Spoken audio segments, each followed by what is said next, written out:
خواتین کا ان الحمد للہ نحمده ونستعینه ونستغفره ونؤمن به ونتوکل علیہ ونعوذ باللہ من شرور انفسنا ومن سیئات اعمالنا من يهده الله فلا مضل له ومن يضلل فلا هادي له وأشهد أن لا إله إلا الله وحده لا شريك له وأشهد أن محمدا عبده ورسوله أما بعد فإن خير الحديث كتاب الله وخير الهدي هدي محمد صلى الله عليه وسلم وشر الأمور محدثاتها وكل محدثة بدعة وكل بدعة ضلالة وفي رواية وكل ضلالة في النار فأعوذ بالله السميع العليم من الشيطان الرجيم من همزه ونفثه ونفخه وأعدوا لهم ما استطعتم من قوة ومن رباط الخيل ترهبون به عدو الله وعدوكم وآخرين من دونهم لا تعلمونهم الله يعلمهم وما تنفقوا من شيء في سبيل الله يوفى إليكم وأنتم لا تظلمون وإن جنحوا للسلم فاجنح لها وتوكل على الله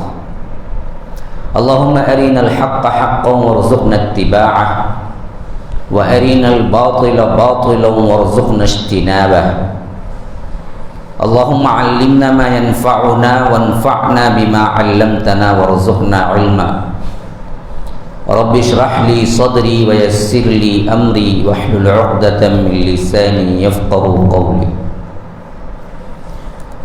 اس اللہ کے نام سے ابتدا جس کے ناموں کی کوئی انتہا ہی نہیں وَلَوْ أَنَّ مَا فِي الْأَرْضِ مِن شَجَرَةٍ أَقْلَامٌ وَالْبَحْرُ يَمُدُّهُ مِن بَعْدِهِ سَبْعَةُ أَبْحُرٍ مَا نَفِدَتْ كَلِمَاتُ اللَّهِ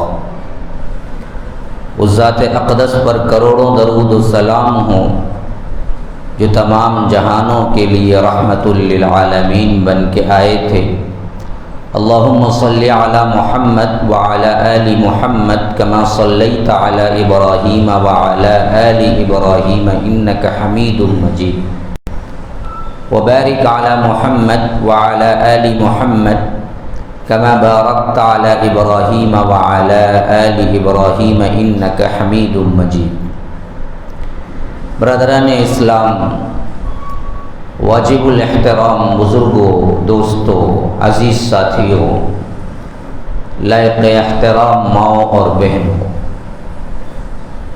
اللہ تبارک و تعالی نے اپنے دین کی سربلندی کے لیے، اپنے دین کے کام کے لیے تاریخ میں چند ایسے اشخاص کو منتخب کر لیا جو کہ ان کا اپنا ایک الگ باب ہے، ایک الگ شخصیت ہے جس کی مثال پھر کوئی دوسرا نہ لے سکا اور آئندہ لے سکتا ہے۔ انہیں رب نے گویا کہ ایسا محسوس ہوتا ہے کہ خاص اسی کے لیے منتخب کیا اور ایسی توفیق دی کہ انہوں نے اپنی تمام تر زندگی اسلام کے لیے وقف کر دی اور ان کے ذریعے سے اللہ تبارک و تعالی نے اسلام کو پختگی بخشی، قوت بخشی اور تاریخ میں ان کا نام ثبت ہو کر رہ گیا۔ صرف یہ اعجاز، یہ خصوصیت، یہ امتیاز تاریخ اسلام میں ہے، کسی اور کی تاریخ یا قوم کی تاریخ میں ہمیں نہیں ملتا۔ میں ہمیشہ کہا کرتا ہوں پوری قوم مل کر بھی اگر کسی ایک عمر ابن الخطاب کو پیدا کر سکتی ہو تو تاریخ انسانی میں بتاؤ لا کر نہیں بتا سکتا۔ انبیاء کا مرحلہ تو اور ہے، وہ تو وہبی چیز ہے، وہ کسبی چیز نہیں ہے۔ اللہ نے جس کو چاہا منتخب کیا اور اللہ نے جس کو چاہا نبی بنایا۔ لیکن بعد کے آنے والے ادوار میں جتنے کچھ مذاہب ہیں یا جتنے کچھ اقوام ہیں، ان تمام میں گنے چنے چند نام ہیں جو کہ تاریخ میں مشہور ہوئے، لیکن حقیقت دیکھا جائے تو سوائے قصے اور کہانیوں کے کچھ نہیں ہے۔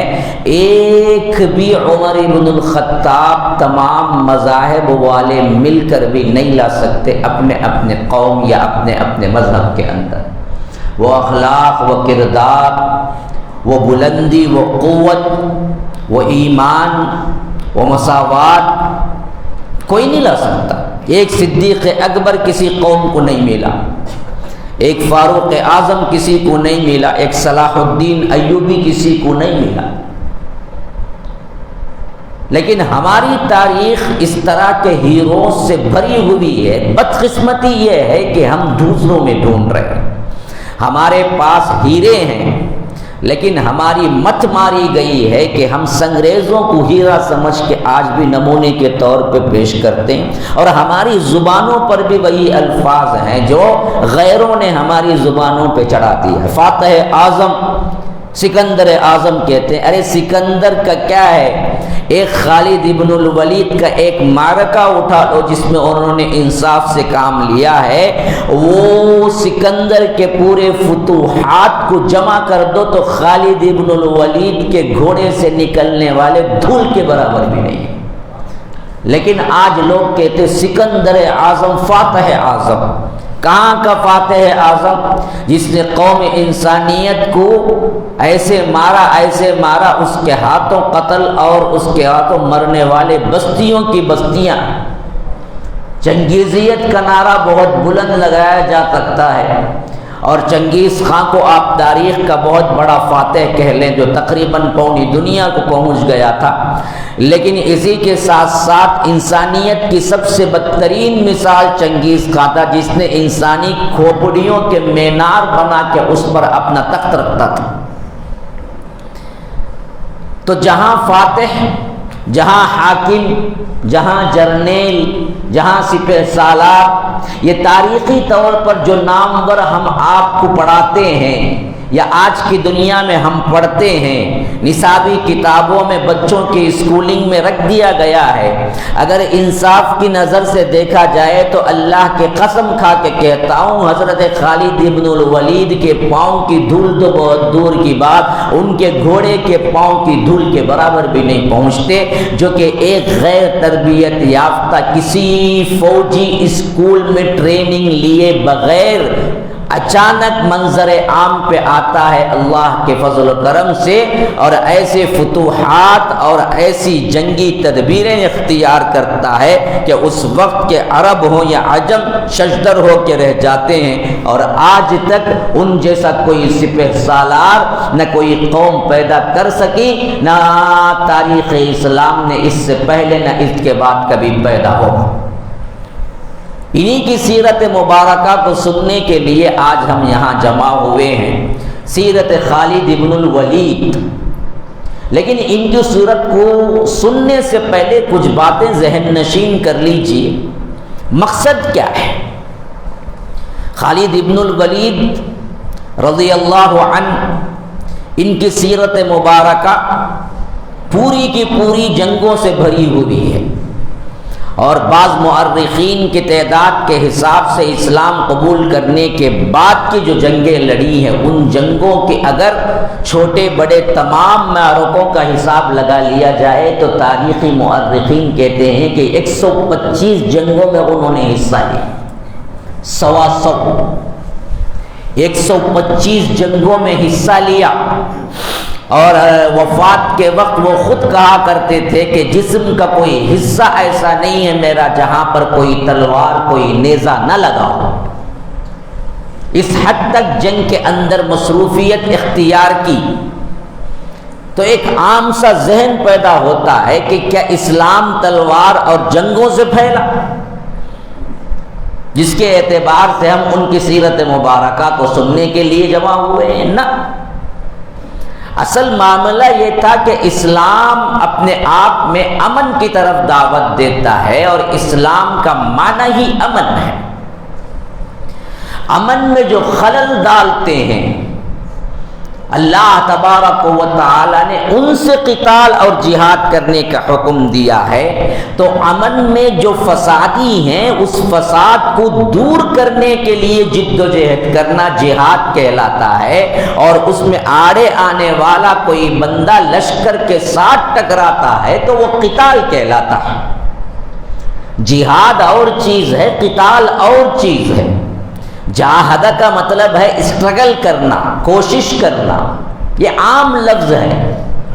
اس عام لفظ کو اسلام کا اس اصطلاحی لفظ کے اندر پورے دینا اور لوگوں کو یہ وسوسہ ڈالنا کہ دیکھو یہ جہادی ہیں، یہ فلاں ہے، یہ لو جہاد ہے، فلاں ہے، تو یاد رکھو اس نے اسلام سمجھا ہی نہیں، کیونکہ جہاد کا بمعنی لفظ کبھی کبھی لڑائی کے لیے بھی ہے، لیکن زیادہ تر اصل میں کوشش کے لیے ہے، جیسا کہ عام طور پر وہ آیت پڑھی جاتی ہے جو تقریباً ہر ایک کو معلوم بھی ہے کہ والذین جاہدوا فینا لنہدینہم سبلنا، جو کوئی بھی میری راہ میں جہاد کرتے ہیں، کوششیں کرتے ہیں اسلام کے لیے، ہم ان کی راہیں کھول دیتے ہیں۔ تو یہاں پر جہاد کا مطلب لڑائی ہے ہی نہیں۔ ہاں، لڑائی کے لیے الگ لفظ استعمال ہوا ہے، وہ استعمال ہوا ہے قتال۔ قاتلوا فی سبیل اللہ، اللہ کی راہ میں قتال کرو۔ لفظ قتال مخصوص آتا ہے جو لڑائی کے لیے استعمال ہوتا ہے۔ جہاد عام لفظ ہے جس میں لڑائی بھی ہے، کوشش بھی ہے، اور جہاد کے معنی میں بہت وسعت ہے۔ قتال بمعنی لڑائی، اسی لیے یہ لفظ قرآن کے اندر خاص طور پر لڑائیوں کے لیے استعمال ہوا، اور فرمایا کہ وَقَاتِلُوهُمْ حَتَّى لَا تَكُونَ فِتْنَةٌ، اور یہ دو مرتبہ آئے، ایک بقرہ میں بھی ہے، ایک توبہ میں بھی آیا ہے، کہ فرمایا ایک انفال میں بھی آیا ہے وَقَاتِلُوهُمْ حَتَّى لَا تَكُونَ فِتْنَةٌ وَيَكُونَ الدِّينُ لِلَّهِ وَيَكُونَ الدِّينُ كُلُّهُ لِلَّهِ۔ ایک جگہ للہ ہے یا کلہ للہ۔ جہاد کرو، قتال کرتے رہو یہاں تک کہ فتنہ باقی نہ رہے اور دین سارا کا سارا اللہ کے لیے ہو جائے۔ تو معلوم ہوا اصل میں فتنہ و فساد کے خلاف جو لڑائی لڑی گئی ہے نا، وہ لڑائی کا نام قتال ہے، اور یہ قتال کا معنی اسلام نے ہمیشہ یہ لیا ہے کہ امن کے خلاف جو فساد ڈالتا ہے اس کو دوبارہ امن قائم کرنے کے لیے قتال کر کے اس کو اس دنیا سے ہٹاؤ۔ تو یہ اصل میں قتال ہے، ملک کو حاصل کرنا، پیسے کو حاصل کرنا، اقتدار کو حاصل کرنا، قوت کو حاصل کرنا۔ اس لالچ میں لڑائی لڑنے والی کسی لڑائی کا نام نہ جہاد ہے نہ قتال ہے۔ اسی واسطے آپ اچھی طرح سمجھ لیجئے، بعد میں آنے والے دور کے اندر مسلم بادشاہوں نے، یا یوں سمجھ لیجئے نام نہاد مسلم بادشاہوں نے جو کچھ بھی لڑائیاں ہندوستان کے اندر ہوں یا مختلف جگہوں میں لڑی گئی، جہاں اقتدار لینا مقصود تھا، جہاں اپنی مملکت بڑھانا مقصود تھا، جہاں مال و دولت کو بڑھانا مقصود تھا، اس حیثیت سے جو لڑائیاں ہوئی ہیں ان لڑائیوں کو ہم جہاد اور قتال کا نام نہیں دے سکتے۔ یہ دراصل ان کے اپنے اپنے معاملات تھے حکومت کے، اس حیثیت سے انہوں نے لڑائیاں لڑی ہیں، اس کو ہم قتال اور جہاد کا لفظ نہیں دے سکتے۔ اس بات کو سمجھ لینے کے بعد اب آئیے ہم سیرت خالد ابن الولید میں داخل ہوتے ہیں کہ معلوم ہوا کہ اللہ تبارک و تعالی نے اس اسلام کو جو سراپا امن والا اسلام ہے، اس کو امن کے ساتھ قائم کرنے کا حکم دیا، حتیٰ کہ 13 سال تک اللہ کے رسول نے صحابہ کو ہاتھ روکے رکھنے کا حکم دیا اور قتال کا حکم نہیں دیا، حتیٰ کہ پوچھتے تھے کہ ہم پر ظلم ہوا ہے، نہ ظلم سہو، مار کھاؤ، لیکن ہاتھ نہیں اٹھاؤ گے، ہاں ہاتھ باندھے رکھو، کفو ایدیہم، ہاتھ نہیں اٹھانا ہے تمہیں۔ مکی زندگی میں کیا کیا نہیں پریشانیاں مسلمانوں کو آئی، بلال کو تپتی ہوئی بھی ریت پر لٹا کے مارا گیا، حضرت خباب کو تپتی ہوئی ریت پر لٹا کر انہیں کیا ہے خون اور پیپ میں نہلا دیا گیا۔ حضرت فحیکہ ہیں اور حضرت عمار ہیں، حضرت صہیب ہیں، یہ تمام صحابہ جو تکلیفیں سہے ہیں، بتاؤ اس کے خلاف کبھی کوئی کارروائی ہوئی؟ نہیں ہوئی۔ مکی زندگی میں اصول ہی یہ تھا کہ مار کھاؤ، جوابی کارروائی نہیں ہوگی جب تک کہ تم اس نہج تک نہ پہنچ جاؤ جب تمہارے لیے جوابی کارروائی کا حکم رب العالمین دے گا۔ مدینہ پہنچنے کے بعد جب اسلامی سلطنت کا قیام ہو گیا تب کہیں جا کے حکم ملا کہ اذن للذین یقاتلون بانہم ظلموا وان اللہ علی نصرہم لقدیر، سورہ حج کے اندر اب تمہیں اجازت دی گئی ہے کہ جو ظلم تم نے سہا ہے اب اس ظلم کے بدلے میں تم قتال کرو۔ تو پھر اس کے بعد جنگی کارروائیاں اللہ کے رسول نے کی، تو 14 سال تک ہاتھ باندھے مار کھاتے رہے۔ اس کے بعد قتال کا حکم ملا، اور قتال بھی کس نظریے کے تحت؟ یہ ایسے شریر لوگ ہیں کہ اسلام کے امن کو پھیلنے نہیں دیں گے، اب اسلام کو پھیلنے کے لیے ان رکاوٹوں کو دور کرنا ہوگا، اور ان رکاوٹوں کو دور کرنے کے لیے تلوار اٹھانا ہوگا۔ تو اس کنڈیشن پہ آ کے حکم ہوا کہ کرو، اب قتال تمہارے لیے جائز ہے۔ یہی حال آج بھی ہے، یاد رکھو۔ آپ نے نہ دعوت کا کام کیا، نہ اصلاح کا کام کیا، نہ جد و جہد کیا، نہ اپنا تن من دھن لگایا، خالی خولی نعرہ بازی کر کے لوگوں کو مشتعل کیا اور کہا کہ دیکھو جہاد کا حکم ہے، جہاد کرو، تو یہ پاگل پن کے سوا کچھ نہیں ہوگا اور اسلام کا غلط ریپرزینٹیٹیو کرنے والا بن جائے گا۔ ابھی مجھے کوئی طالب علم تھا یا پتہ نہیں جوان، میرے پاس سوال آیا تھا، کتب علیکم القتال وہو کرہ لکم، اللہ سورہ بقرہ میں کہتا ہے تم پر قتال فرض کر دیا گیا ہے، لڑائی کرنا تم پر فرض کر دیا گیا ہے، خواہ تمہیں وہ ناگوار کیوں نہ ہو۔ تو وہ طالب علم نیچے لکھتا ہے کہ مولوی صاحب اس کی ذرا وضاحت کر دیں، فرض کر دیا گیا ہے کا مطلب یہ ہے کہ ابھی نکل جانا ہے ہم کو، ہر ایک کے لیے فرض کر دیا گیا ہے؟ قرآن میں ہے آیت کتب علیکم القتال وہو کرہ لکم، تم پر قتال فرض کر دیا گیا ہے۔ ہاں دوسری جگہ پر انفروا خفافا وثقالا وجاہدوا باموالکم وانفسکم فی سبیل اللہ، اللہ کی راہ میں نکلو، جہاد کرو، خواہ تم ہلکے ہو خواہ وہ بوجھل ہو، یعنی مطلب یہ ہے کہ جوان ہو بوڑھے ہو، ہر عمر میں نکلو۔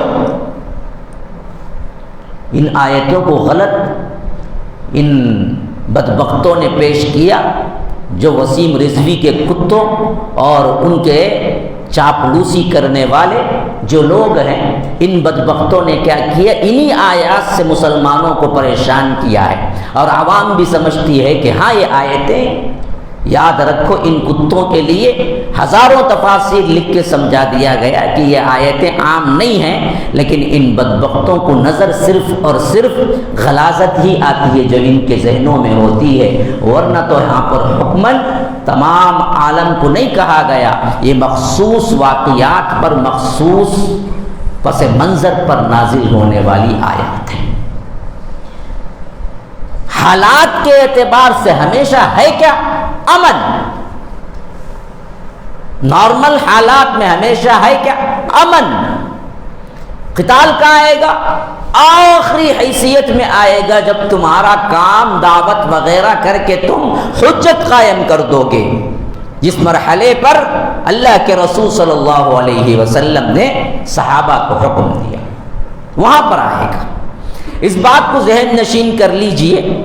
اب ذرا آئیے خالد ابن الولید کی ابتدائی سیرت، جو کہ میں اپنے موضوع سے ہٹ کے بیان کر رہا ہوں۔ ایک بات یاد رکھ لیجئے، حضرت خالد ابن الولید رضی اللہ عنہ پیدائشی اعتبار سے ایک جنگجو خاندان کے تھے، ماشاء اللہ سے بڑے معزز خاندان کے تھے، بنو مخزوم کے تھے، اور بنو مخزوم کا کام ہی یہ تھا، جاہلیت کے زمانے میں بھی جب جنگیں ہوا کرتی تھی تو اس جنگ کے جھنڈے اٹھانے کے جو علم بردار ہوتے تھے وہ اسی خاندان سے ہوتے تھے، اور ان کا جو باپ جو کہ تھا تو بہت عقل مند، لیکن افسوس سے کہنا پڑتا ہے کہ اسلام قبول نہیں کیا، لیکن تھا بڑا زیرک، بڑا ذہین، اور قبیلے کے اندر اس کی بہت بڑی عزت تھی، جس کے بارے میں چند آیات خود قرآن میں بھی نازل ہوئی ہیں، اور مفسرین کہتے ہیں کہ یہ اس کے باپ ہی کے بارے میں نازل ہوئی ہے، وہ ہے ولید بن مغیرہ۔ خالد ان کا نام ہے، ان کے باپ کا نام ولید تھا اور ان کے دادا کا نام مغیرہ تھا۔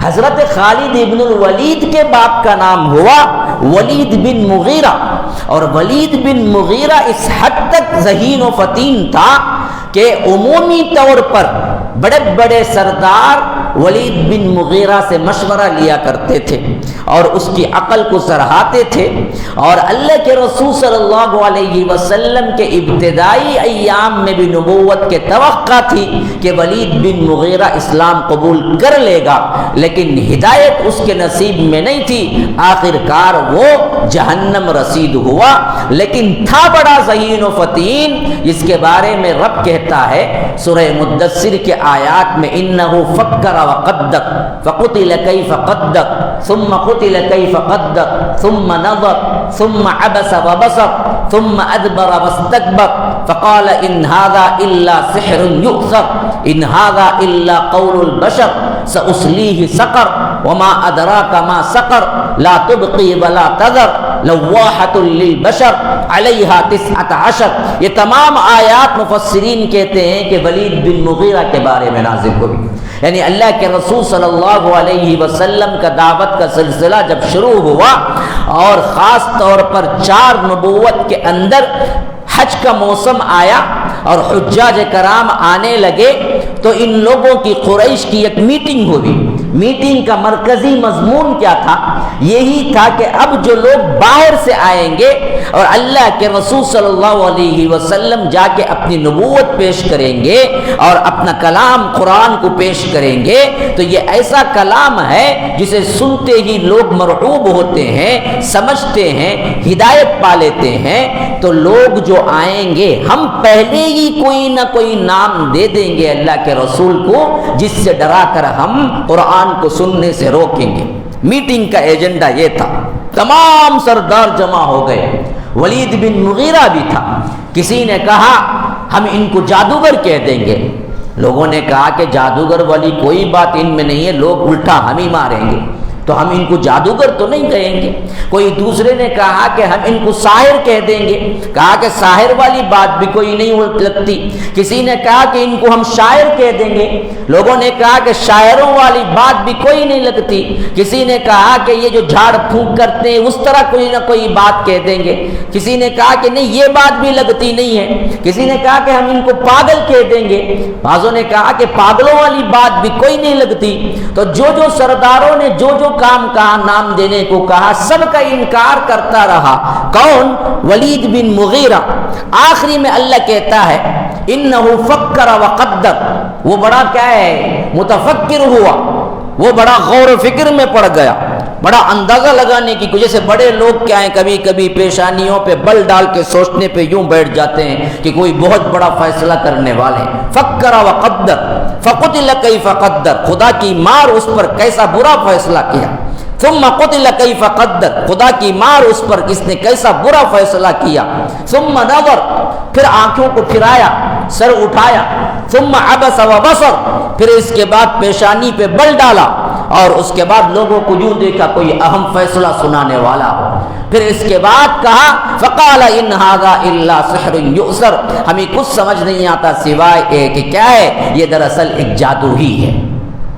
الا سحر یؤثر ان ھذا الا قول البشر، یہ تو کوئی انسان کا کلام محسوس ہوتا ہے۔ تو اللہ کہتا ہے سأصلیہ سقر، ہم اسے اٹھا کے سقر میں پھینکیں گے۔ وما ادراک ما سقر، تم کیا جانتے ہو کہ سقر کس کو کہتے ہیں؟ لا تبقی ولا تذر لواحۃ للبشر، یہ جہنم کی ایک وادی ہے جو جلا کے راکھ کر دے گی، چمڑی کو بھی باقی نہیں رکھے گی، نہ تمہیں چھوڑے گی زندہ، نہ موت ہی آئے گی۔ یہ آیتیں جو اتری ہیں یہ خالد ابن الولید کے باپ کے بارے میں، ولید ابن المغیرہ کے بارے میں نازل ہوئی ہیں۔ ذہین تو تھا، فتین تو تھا، لیکن دشمنان اسلام میں سر فہرست تھا۔ اسی واسطے ہم دیکھتے ہیں کہ ابتدائی ایام میں خالد ابن الولید بھی اسلام کے مخالفتوں میں اور مخالفتوں کے اندر جو دشمنان اسلام تھے انہی کے اندر نظر آتے ہیں، حتیٰ کہ مکی زندگی کے پورے سال 13 سال گزر گئے، حضرت خالد ابن الولید نے سنجیدہ ہو کے نہیں سوچا کہ یہ اسلام، کیونکہ باپ کٹر دشمن تھا، اس حیثیت سے وہی نہج سے سوچتے چلے گئے۔ حتیٰ کہ آگے چل کر دیکھا جائے بدر کے بعد والے غزوات میں بھی یہ سر فہرست نظر آتے ہیں دشمنان اسلام میں۔ حتیٰ کہ احد کے اندر جو پھانسا پلٹا، جو غلطی سے مسلمانوں کی ہوتی فتح شکست میں تبدیل ہو گئی، اس میں بھی سب سے اہم ترین کاز ہی خالد ابن الولید ہی ہے۔ جیسے ہی جنگ ختم ہوئی، مسلمانوں نے سمجھا کہ ہم کو اب فتح حاصل ہو گئی، مسلمانوں نے مال غنیمت کو چننا شروع کر دیا، تو ادھر سے خالد ابن الولید مشرکین کی طرف سے 200 سواروں کے امیر تھے، 200 سوار ان کے ماتحت تھے، اور وہ مشرکین مکہ کی طرف سے آئے ہوئے تھے۔ انہوں نے دیکھا کہ مسلمان اب جنگ سے بالکل بے پرواہ ہو کر مال غنیمت اٹھا رہے ہیں، تو جو 200 سوار تھے ان سواروں کو لے کر اس وادی سے حملہ کر دیا جہاں پر وہ پہاڑ کی وادی تھوڑی سی کٹتی تھی۔ ایسے تھا کہ سامنے لشکر مدینہ تھا، پیچھے پہاڑ تھا، ادھر مشرکین مکہ کھڑے ہو۔ آپ کبھی گئے ہوں گے احد کے میدان کو، اور کبھی زیارہ وغیرہ عمرے کے لحاظ سے کہیں لے کے جاتے ہیں، دیکھے ہوں گے، تو آپ کو وہ نقشہ ذہن میں آئے گا کہ مشرکین کا لشکر کھڑا ہوا تھا، تو پیچھے کیا تھا؟ پہاڑ تھا، اور سامنے مدینہ تھا، اور سامنے مدینے کا لشکر تھا، اور اللہ کے رسول صلی اللہ علیہ وسلم اور مشرکین مکہ دو بدو لڑے، تو ادھر تو آگے تو نہیں جا سکتے تھے کیونکہ آگے تو مدینے کا راستہ تھا، پیچھے بھی نہیں جا سکتے تھے کیونکہ پیچھے احد پہاڑ تھا، لیکن وہ احد پہاڑ کسی جگہ اونچا تھا، کسی جگہ نیچے تھا، ایسے ایسے ہو کے جا رہا تھا۔ تو جو نیچے تھا وادی کا حصہ، اس میں سے کوئی بھی سوار داخل ہو سکتا تھا، تو اللہ کے رسول صلی اللہ علیہ وسلم نے عبداللہ ابن جبیر ایک صحابی ہیں، ان کو 50 سوار دے کر وہ جو حصہ چھوٹی سی وادی کاٹتی ہوئی جاتی تھی اس وادی میں کھڑا کر کے کہا کہ دیکھو کچھ بھی ہو جائے یہاں سے نہ ہلنا، کیونکہ یہی کمزور پوائنٹ ہے ہمارا کہ اگر یہاں کوئی نہیں ہوگا اور دشمن دیکھ لے گا تو پیٹھ پیچھے سے آ کے چھرا گھونپ سکتا ہے۔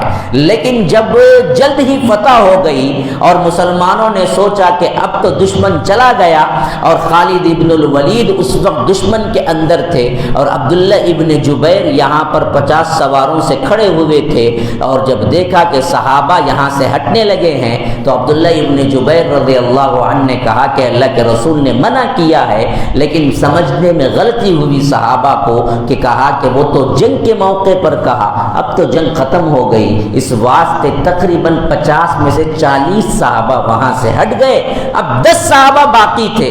جب خالد بن ولید نے پیچھے سے دیکھا یہاں تو وادی میں راستہ ہے جانے کا، اور پہرے پہ صرف اور صرف 10 لوگ ہیں، 200 لوگوں کا وہ فوجی دستہ جو خالد ابن الولید کے انڈر میں تھا وہ سیدھے آیا اور ان 10 صحابہ کے ساتھ لڑنے لگا، اور 5-10 منٹ کی لڑائی میں تمام تر صحابہ شہید ہو گئے۔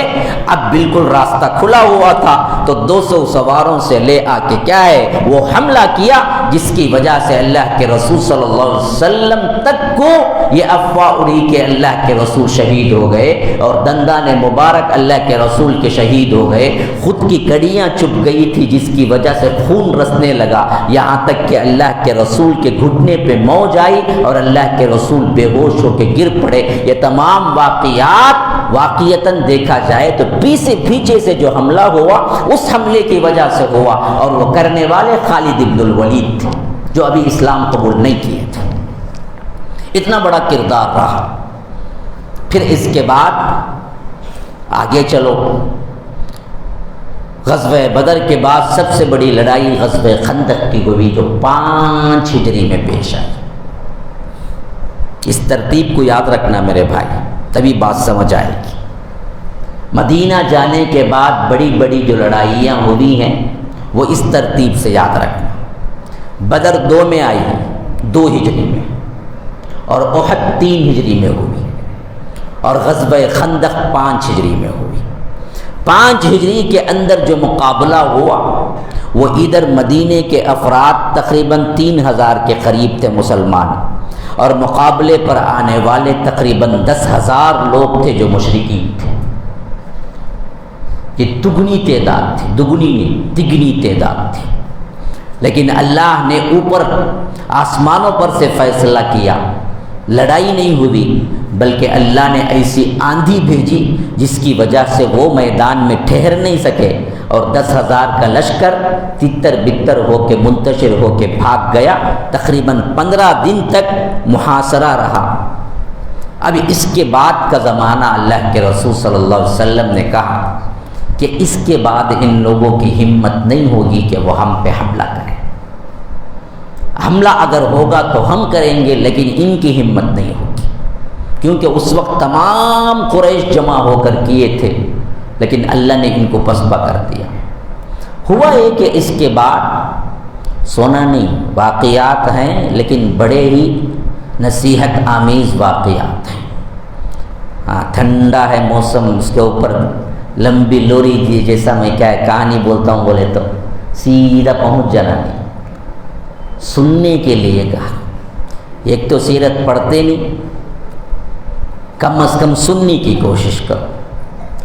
تو اللہ کے رسول صلی اللہ علیہ وسلم اس کے بعد ایک خواب دیکھتے ہیں۔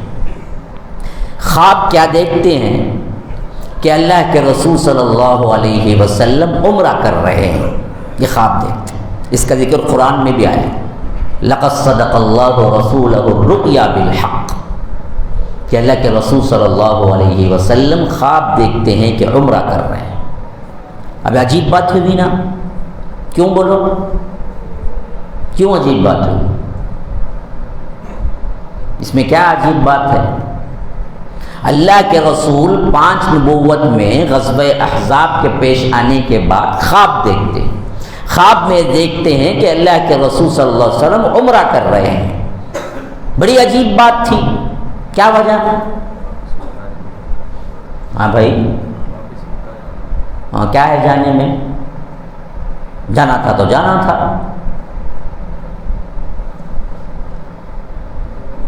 مول صاحب بول رہے ہیں واپس مکہ جانا تھا، میں کہہ رہا ہوں جانا تھا تو جانا تھا، مکہ ہی جانا تھا نا جی، مدینے میں تو عمرہ نہیں ہو سکتا نا۔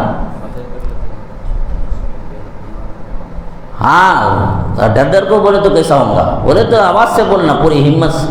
اصل مسئلہ کیا تھا، کعبۃ اللہ تو مشرکین کے انڈر میں تھا، مسلمان 1 ہجری سے لے کر اب تک نہیں جا سکے، 5 سال سے نہیں جا سکے۔ اب اللہ کے رسول خواب دیکھ رہے ہیں کہ وہاں پر جا کے کیا ہے، عمرہ ادا کر رہے ہیں، اور اللہ کے رسول صحابہ کو سنایا، اور نبی کا خواب سچا ہوتا ہے۔ کیسے سچا ہوگا، وہاں تو مشرکین بیٹھے ہوئے ہیں، وہ تو چھوڑیں گے نہیں کسی حالت میں۔ 1 سال نہیں، کیا بولے؟ ہاں وہ جنگ کرنے میں چھوڑو تمہیں، میں امن کرنے کا بولا، تمہیں جنگ کرنا بولتے۔ ہاں ہونے والی تھی، غیب کی خبر آئی اپنے کو۔ ہاں پانی دو، میں جو پوچھ رہا ہوں اس کا جواب نہیں بول رہے کون بھی۔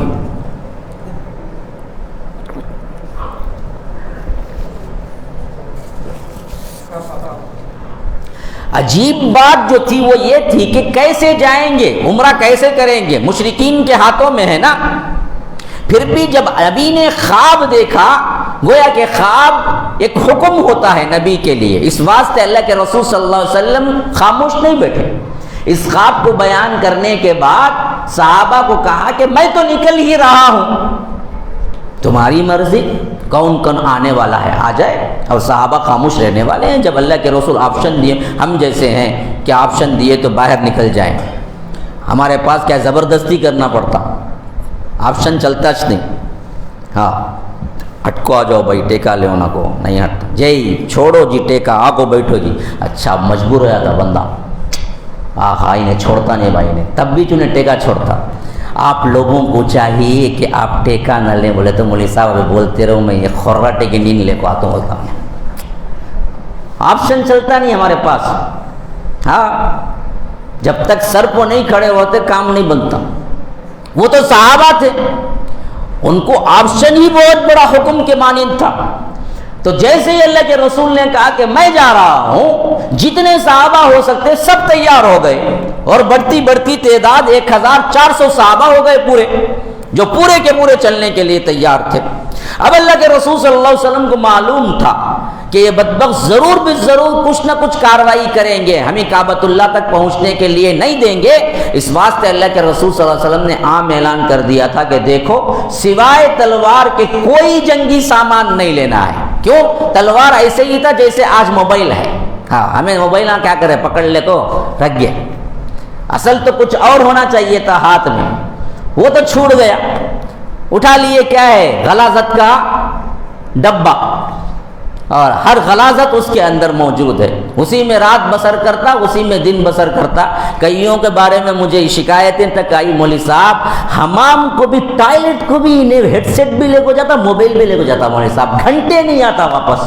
اور ہمارے گھر میں ہے ایک ٹوائلٹ سب جنے نہانا دھونا نکلنا. یہ پوٹا اندر گیا تو 1.5 گھنٹہ لیتا کیا کر کو مرتا معلوم نہیں کر بول کو باہر فون کرتا مجھے. اب میں کیا اس پہ کیمرہ CCTV رکھو دیکھوں کیا کرتا ہوں اندر بول. میں کیا جواب دے سکتا ہوں؟ تمہارے بچے کو تم سدھارو بھائی کیا کریں ہم. لیکن ہے ایسی غلاظت.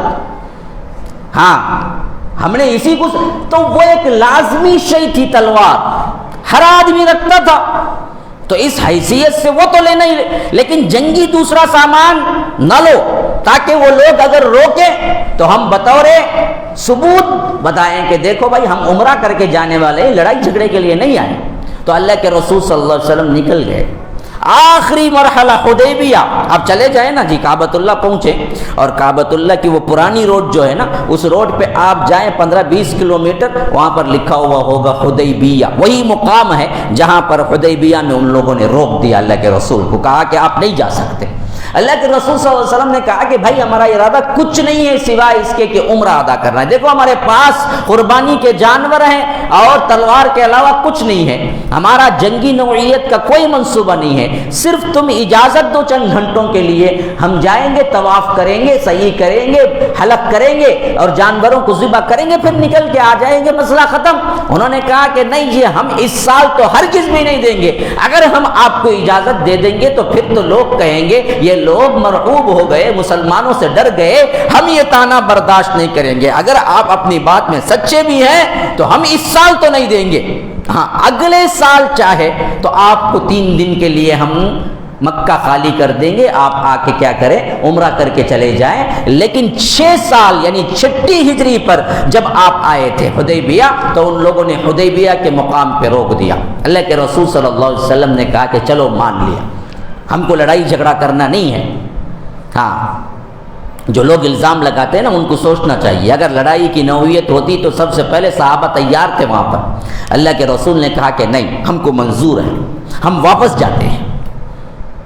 اگلے سال جب اجازت ملے گی نا تم دو گے نا اس میں آ کے ہم کر لیں گے. اب تو ہم جاتے ہیں. تو معاہدہ لکھو. چلو اگریمنٹ لکھا گیا. اب اگریمنٹ میں بات ایک یہ بھی تھی ساتھ میں کہ ہم دونوں آپس میں 10 سال تک جنگ نہیں کریں گے. ایک تو یہ بات بھی لکھی ہوئی تھی کہ اگلے سال 7 ہجری میں آ کر اللہ کے رسول اور صحابہ عمرہ کریں گے جس کی اجازت ہم دے رہے ہیں. دوسری بات یہ بھی لکھی گئی کہ 10 سال تک آپس میں ہم جنگ نہیں کریں گے. اب اس کو لے کر اللہ کے رسول صلی اللہ علیہ وسلم واپس ہو گئے اور یہی وہ موقع تھا جو مسلمانوں کو بہت غمگین کر گئے اور مسلمان سمجھ رہے تھے کہ ہم کو بہت بڑی شکست ہوئی ہار ہوئی. جبکہ ابھی جا ہی رہے تھے وحی نازل ہوئی انا فتحنا لک فتحا مبینا ہم نے تم کو کھلی ہوئی فتح دی. حضرت عمر بڑے بے چین تھے. حضرت عمر آ کے اللہ کے رسول صلی اللہ علیہ وسلم سے کچھ آواز بلند کر کے بھی بات کر دی جس کا افسوس بعد میں بہت تھا. تو جیسے ہی یہ فتح کی صورت نازل ہوئی، اللہ کے رسول صلی اللہ علیہ وسلم نے حضرت عمر کو بلایا، کہا کہ عمر تم نے کہا تھا نا کہ ہم کو ہار ہو گئی، دیکھو اللہ کہتا ہے ہم کو جیت ہوئی ہے۔ تو حضرت عمر نے پوچھا اللہ کے رسول یہ جیت ہے جو ہار کے ہم واپس جا رہے ہیں؟ لیکن اللہ تو اسے جیت کہتا ہے۔ تو اللہ کے رسول نے کہا کہ ہاں یہ جیت ہے۔ یہ کیسے جیت ہے بعد میں سمجھ آیا۔ وہ جیت کیا ہوئی اصل میں، یہی چیز اصل میں سب سے اہم ترین بات بن گئی کہ 10 سال تک جنگ نہیں لڑیں گے نا، اب امن ہو گیا تو مدینے والا مکہ، مکے والا مدینہ جانے کے لیے آسانی پیدا ہو گئی، امن قائم ہو گیا۔ تو یہی وہ عرصہ ہے جس میں خالد ابن الولید کے دماغ میں بھی یہ بات آئی کہ ہم نے 6 سال سے پورا زور لگا دیا کہ اللہ کے رسول صلی اللہ علیہ وسلم اور ان کے ماننے والوں کو مٹا دیں، لیکن بات بنتی تو نہیں ہے بلکہ ہمارے لحاظ سے بگڑتی جا رہی ہے، اور بگڑتے بگڑتے ہم تو کم ہوتے جا رہے ہیں، وہ بڑھتے جا رہے ہیں۔ آخر ایسی کیا بات ہے کہ ہم دراصل ہمیشہ بڑھ کے رہے، ہمارے پاس ساز و سامان رہا، ہمارے پاس جنگی ہتھیار رہے، ہمارے پاس لوگ زیادہ رہے، لیکن ہمیشہ سے وہی لوگ غالب ہوئے، اور یہاں تک کہ اب تو 10 سال ہم ایک دوسرے سے جنگ بھی نہیں لڑ سکتے۔ تو آخر کیوں ایسا ہو رہا ہے؟ کہیں محمد الرسول اللہ حق پر اور ہم باطل پر تو نہیں ہیں صلی اللہ علیہ وسلم۔ اب یہ سوچ پلٹا کھایا، اب یہ سوچنے لگے، سوچتے سوچتے ذہن میں بات آئی کہ ہاں وہی حق پر ہے، ہم باطل پر ہیں۔ اگر ایسا نہیں ہوتا تو پھر تو ہماری دیوی دیوتا جو بھی تھے وہ اب تک ہماری مدد کو کیوں نہیں آئے؟ تو سوچ تبدیل ہوتی گئی، اور 10 سال تک اب جنگ بھی نہیں ہوگی، اور 10 سال بعد اگر ہوگی بھی تو اس وقت مسلمان بہت بڑی تعداد میں ہو جائیں گے، تو تب بھی ہم دراصل ان کو شکست نہیں دے سکتے۔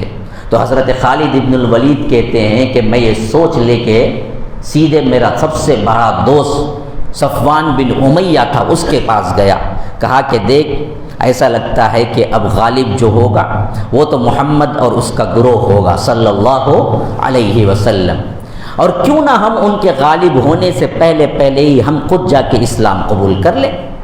صفوان نے کہا کہ ہرگز بھی نہیں، پوری دنیا بھی اگر محمد کو مان لے تو میں نہیں ماننے والا صلی اللہ، اس کی دشمنی ایسی کٹر تھی۔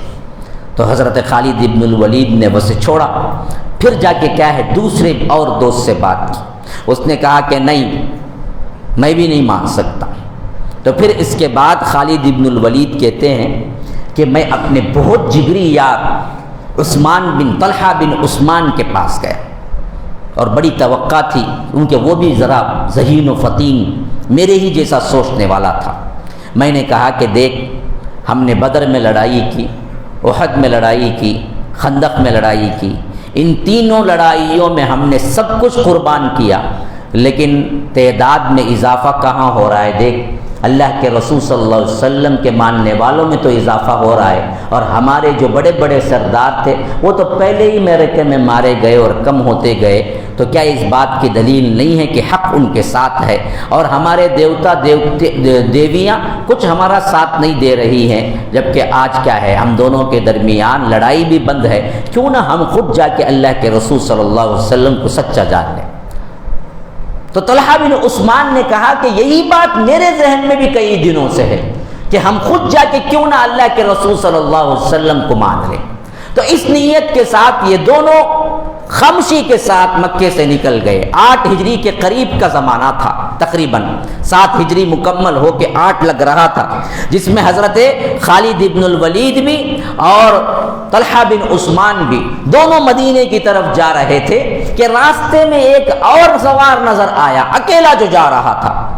غور سے جا کے قریب سے جا کے دیکھا تو یہ عمرو بن عاص تھے، یہ بھی کیا ہے مشہور ترین سردار اور ذہین ترین سردار تھے جو اب تک اسلام قبول نہیں کیا تھا۔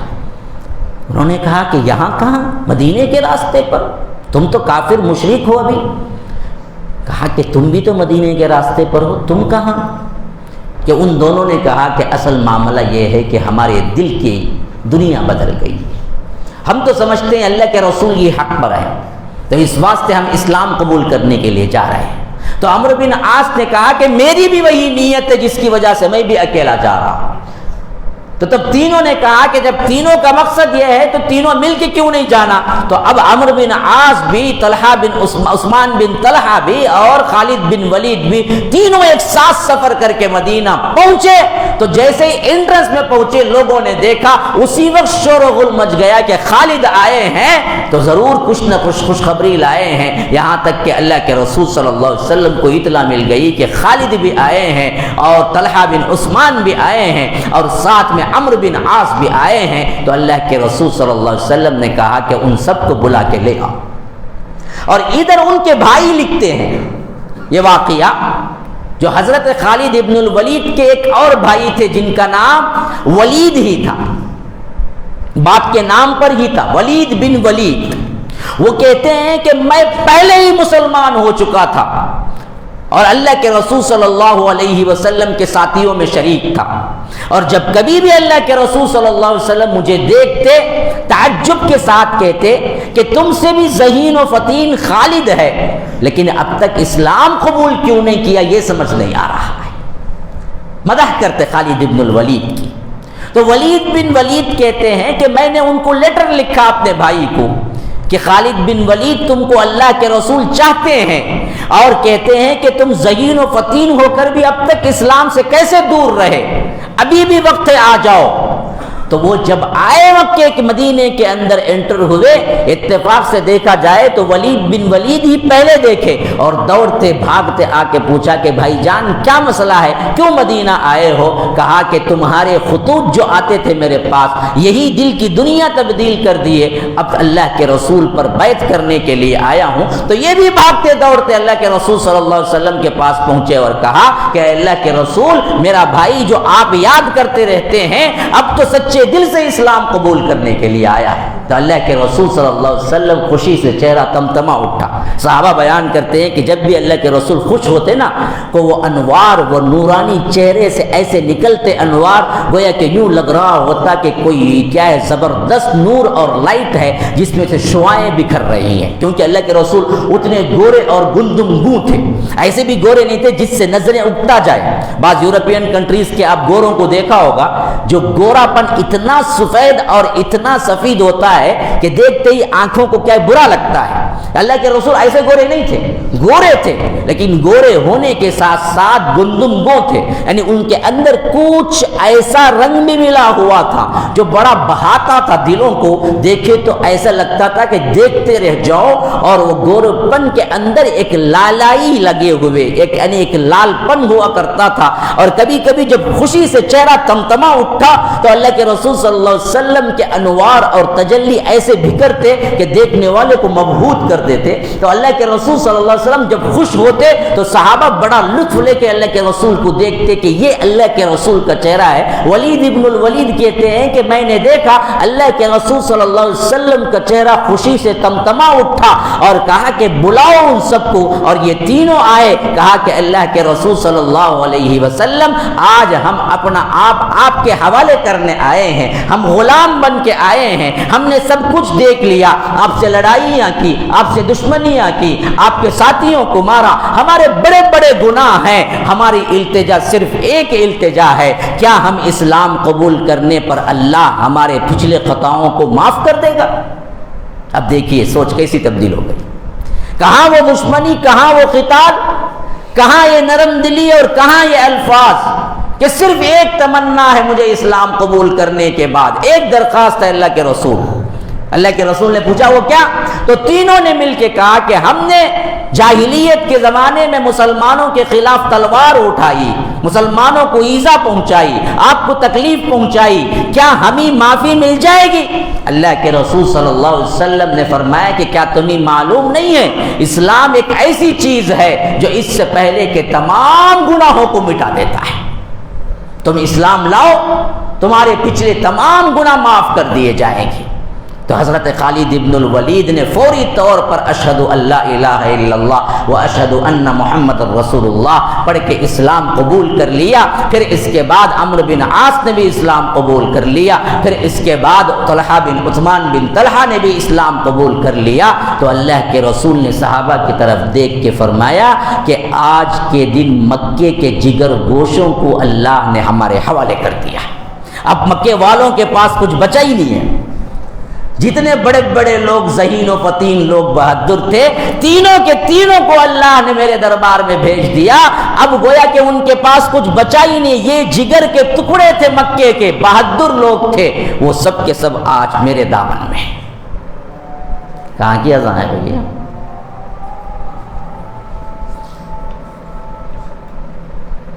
اذان کا جواب دیجیے. یہاں کب ہے اذان شیخ؟ 8:15.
بسم اللہ الرحمن الرحیم.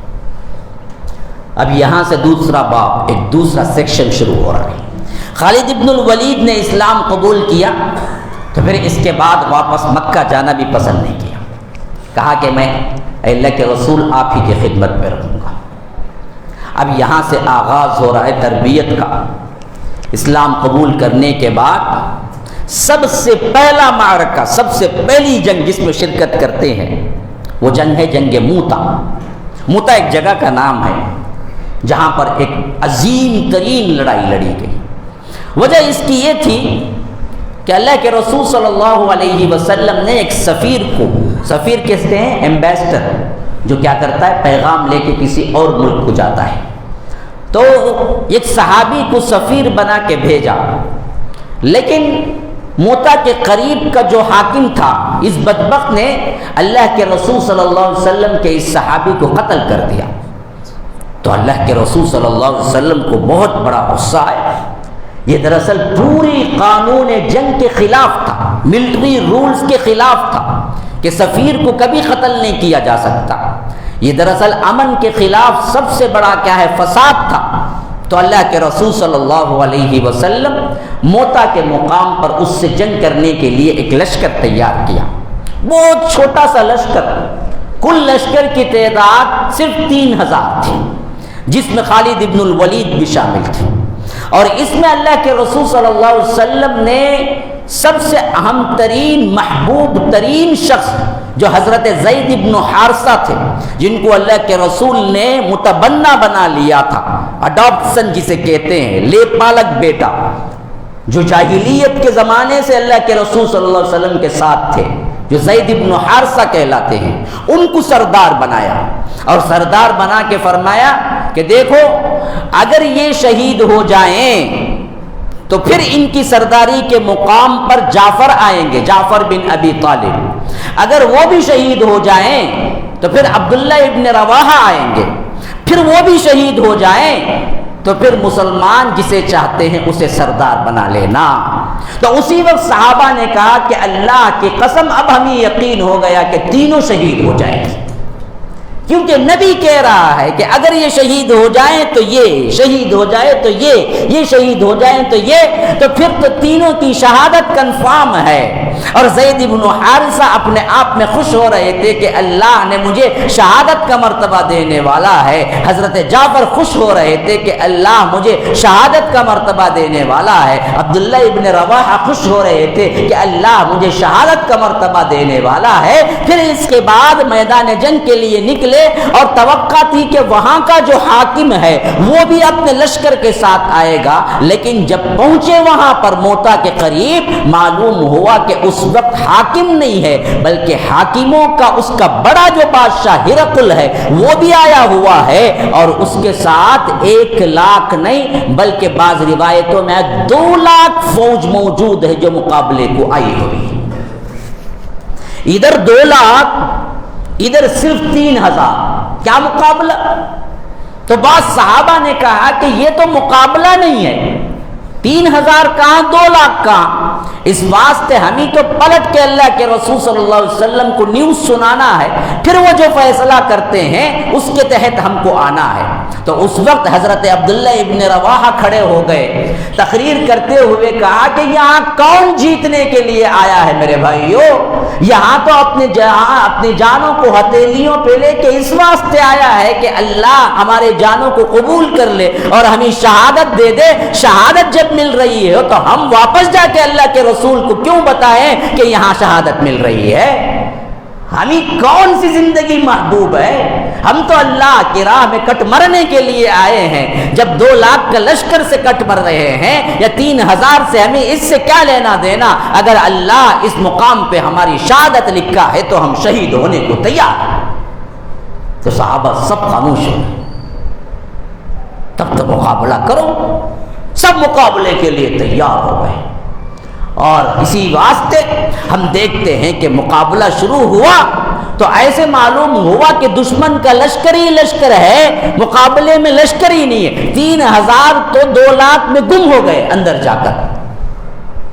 اور جیسے اللہ کے رسول صلی اللہ علیہ وسلم نے بتایا تھا ویسے ہی جیسے ہی زوروں پر پہنچی جنگ، زید بن حارثہ شہید ہو گئے۔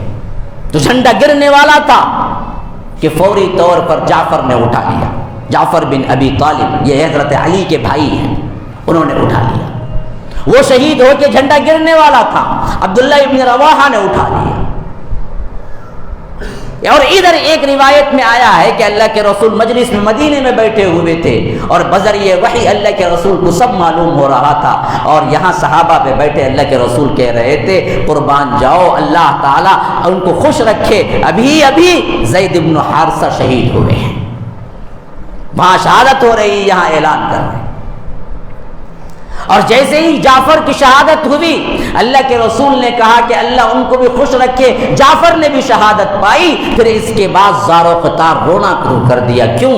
حضرت جعفر کو بہت محبوب رکھتے تھے اللہ کے رسول صلی اللہ علیہ وسلم، اور اللہ کے رسول سے بے انتہا جعفر بھی محبت کرتے تھے، اور شباہت میں بھی بہت زیادہ مشابہت تھی، ہو بہو گویا کہ ڈٹو اگر کوئی چہرے کے اعتبار سے صحابہ میں ملتا جلتا چہرہ تھا تو حضرت جعفر کا تھا، جیسے اللہ کے رسول تھے ویسے ہی جعفر بھی تھے، کیونکہ کزن بھی تھے، تو کزن عام طور پر شباہت میں ملتے جلتے ہیں۔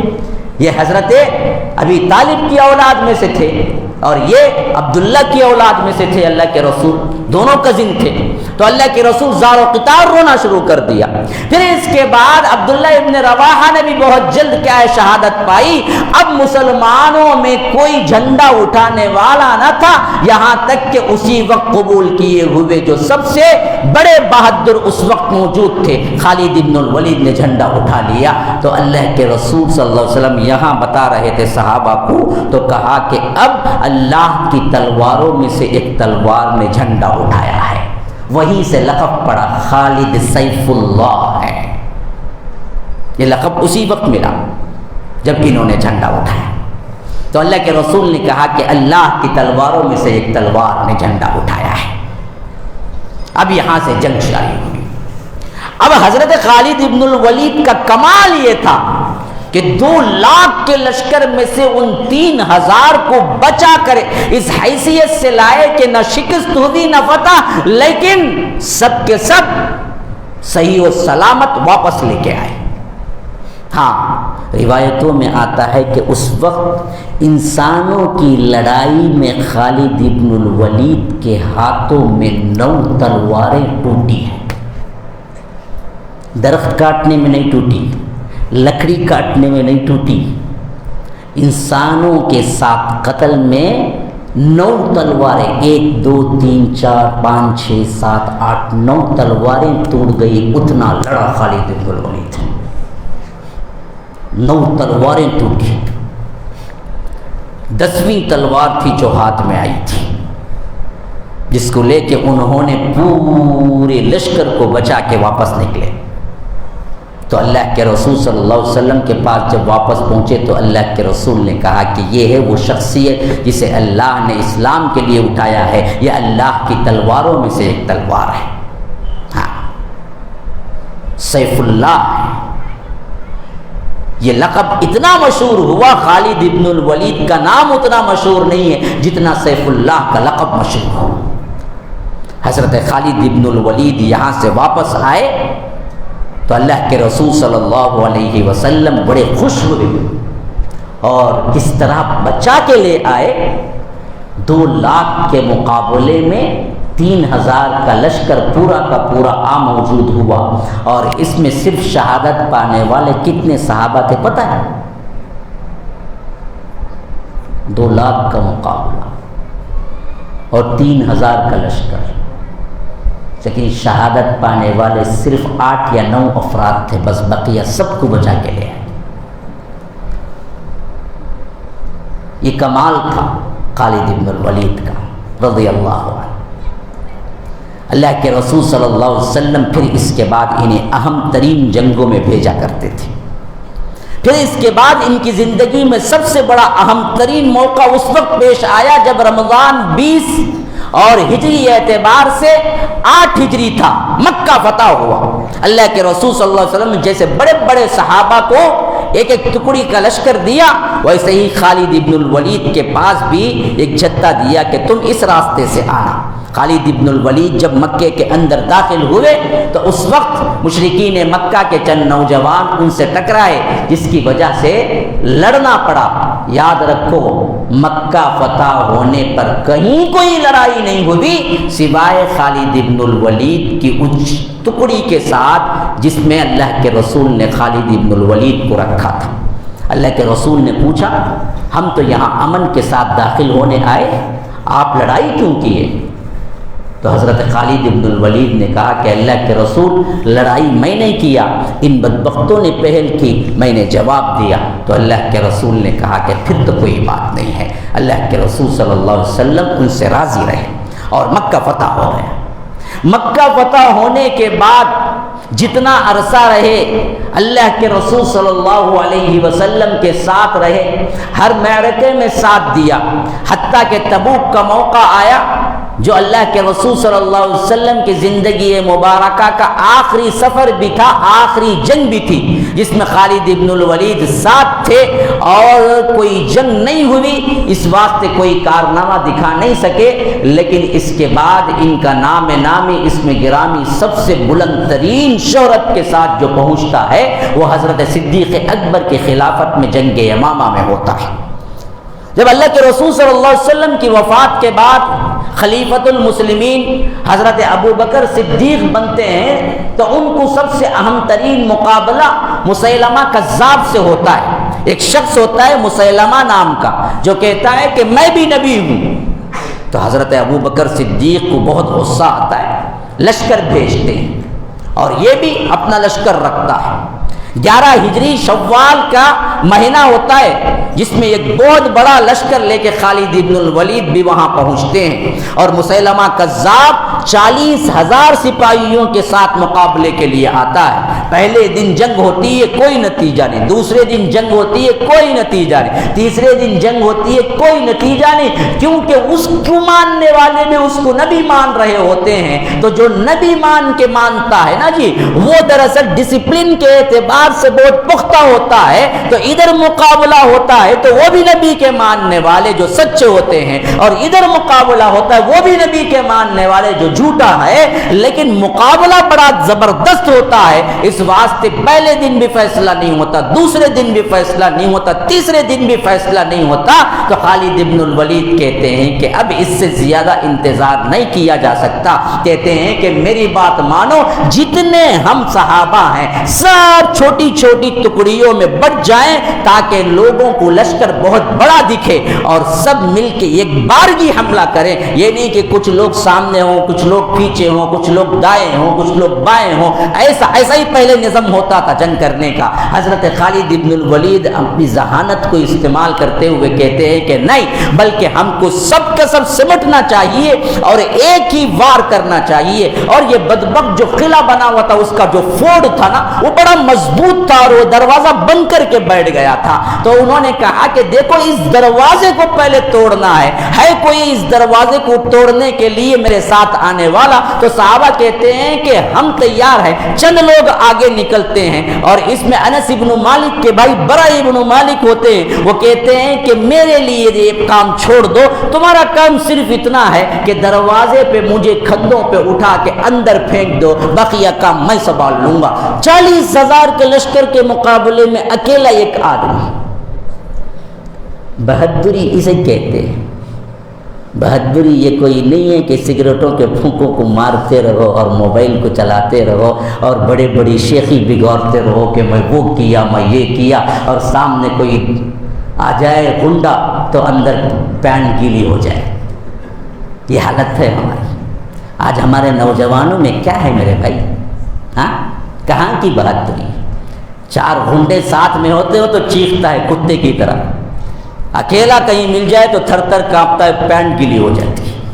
ہاں، ارے یہ تو کوئی غنڈے کے مقابلے میں کہا۔ میں تو بہت سے نوجوانوں کو اتنا کمزور پایا، کبھی کبھی خدمت کے لیے محبت میں آ جاتے ہیں، میں کہتا ہوں کہ پانی ڈالو تو یوں یوں یوں بڈھا ڈالے جیسا ڈالتا ہے، ایسا ڈالتا ہے۔ جوانی برباد، جوانی کی زندگی میں غلط راہوں پہ پڑ گئے تو پھر تو نروس ویکنس بالکل سامنے آ جائے گا۔ تھر تھر کو کانپتے ہیں، اسی واسطے کانپتے ہیں۔ حالت ہماری کیا ہے دیکھو، نہ ہمارے پاس صحیح پہلوانی ہے، صحیح کیا ہے، آپ کے پاس جم ہے، صحیح طور پر آپ کی جسمانی شکل ہے، صحیح طور پر آپ کے پاس بہادری کے علاوہ کچھ نہیں۔ نوجوانوں میں بہادری کی علامت کیا ہے؟ سگریٹیں پھونکنا بہادری کے علاوہ۔ ارے کہہ رہا ہے ڈر پھونک رہے تو سگریٹ پی رہے تو نے سگریٹ پیا تو بہت بڑا بہادر کہتے ہیں۔ ہاں، 4 پانا کھایا تو بڑا بہادر کہتے ہیں۔ 4 آوازاں لوگوں کے ساتھ گنڈے گیری کہہ رہا تو بہادر۔ بہادری یہاں دیکھو جی، یہ بہادری ہے، دل کے اندر فولاد ہے، فولاد۔ ہاں، صحابہ کہتے ہیں کہ 40,000 کے لشکر پہ ہم آپ کو حوالے کیسے کریں گے؟ کہتے ہیں کہ پرواہ نہ کرو، میں خود کہتا ہوں نا، مجھے لے کے دروازے کے اوپر سے پھینک دو، بقیہ میں سنبھال لیتا ہوں۔ اللہ کی قسم وہ بندہ آخر میں اسی بات کو منوایا، اور صحابہ نے اپنے کندھوں پہ اٹھا کے برا ابن مالک کو اندر پھینکا تو 40,000 کے لشکر کو ایک تلوار سے روکتے، ایک تلوار سے دروازہ کھول کے سامنے سے لشکر کو بلائے، تب جا کے لشکر اندر ہو، کیونکہ گنڈی اندر سے لگائی گئی تھی۔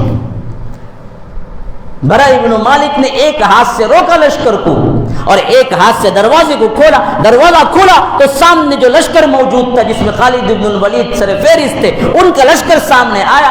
اب دو بدو جنگ شروع ہوئی۔ اس سے پہلے تو وہ اندر بیٹھے ہوئے تھے بدبخت تھے اور سامنے مقابلہ ہی نہیں ہو رہا تھا۔ جب اندر داخل ہوئے کشتوں کے پشتے لگ گئے اور جو سامنے آتا اس کی گردن یوں اڑتی جیسے کہ کیا ہے پھل ٹوٹ کے گرتا ہے اپنے درخت سے، اس طرح گرتے چلے گئے۔ بہت جلد یہ ہار مان کے پیچھے کے دروازے سے اپنا نام رکھا رکھا ہوا تھا، وہ جو جس غار میں تھا نا، وہ گارڈن میں تھا، وہ گارڈن کا نام بدبخت رکھا ہوا تھا حدیقۃ الرحمن۔ حدیقہ کہتے ہیں گارڈن کو۔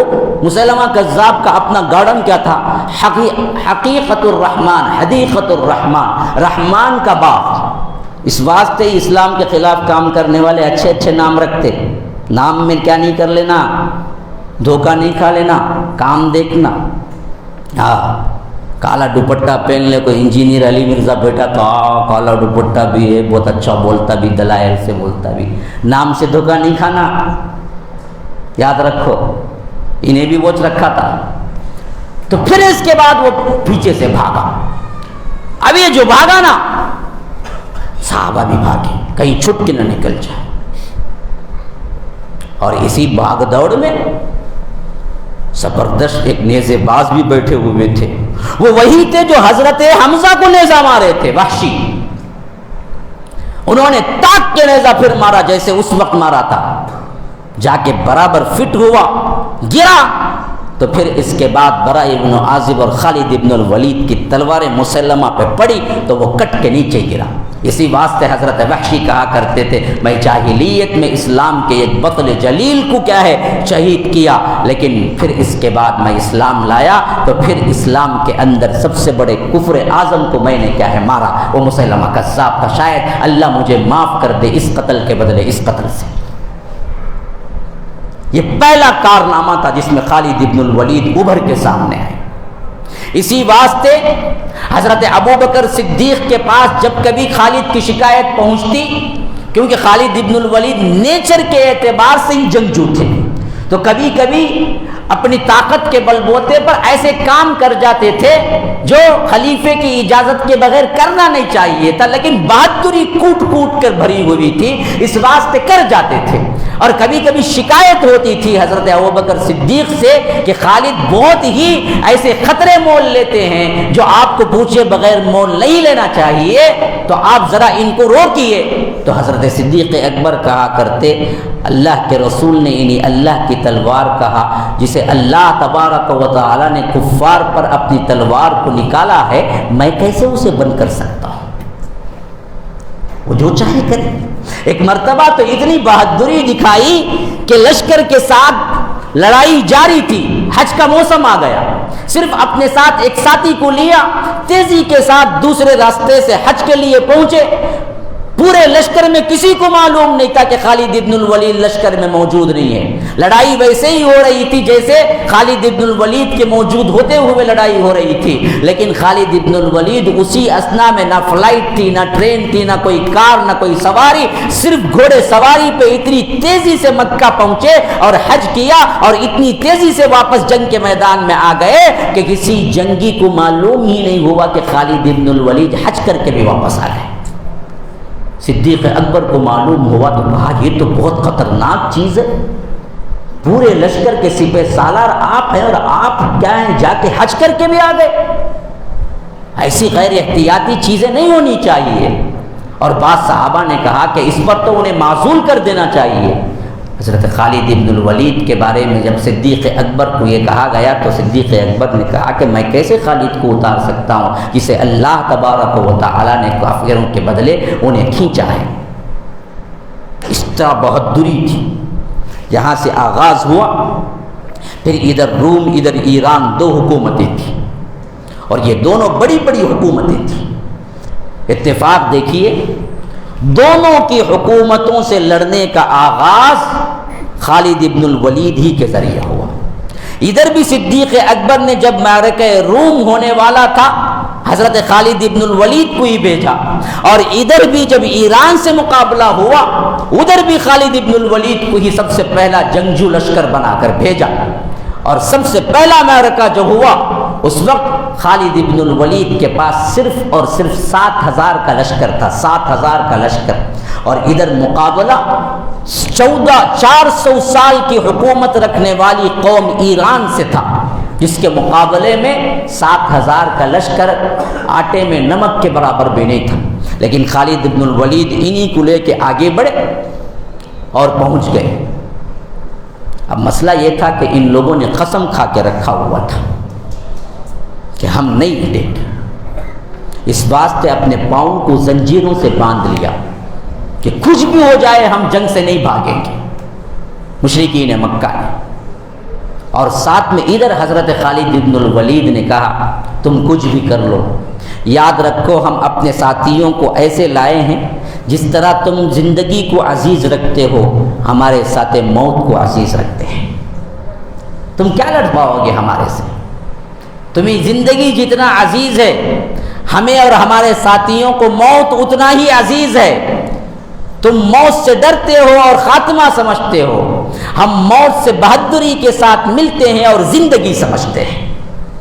یہ تو زندگی ہے، یہ تو رب سے ملاقات کا نام ہے۔ اور اس طرح انہوں نے کیا کیا، اس معرکے کو سر کیا کہ کہا کہ سب سے پہلے تو یوں کرو کہ مقابلہ شروع کرو اور ایک بہت بڑے فوج کے حصے کو پیچھے رکھو اور لڑائی شروع کرو۔ جب لڑائی شروع ہوئی، صبح سے لے کر دوپہر تک تھک جائیں گے لوگ اور سمجھیں گے کہ یہ بھی تھکے ہم بھی تھکے، واپس جائیں گے، تو ایسے وقت میں تازہ جم جو فوج ہم نے چھپا کے رکھی ہوئی ہے، ہم ان کو حکم دیں گے کہ تم آؤ، اور یہ بھی بیک وقت نہیں آئیں گے بلکہ ٹکڑے ٹکڑے کر کے آئیں گے۔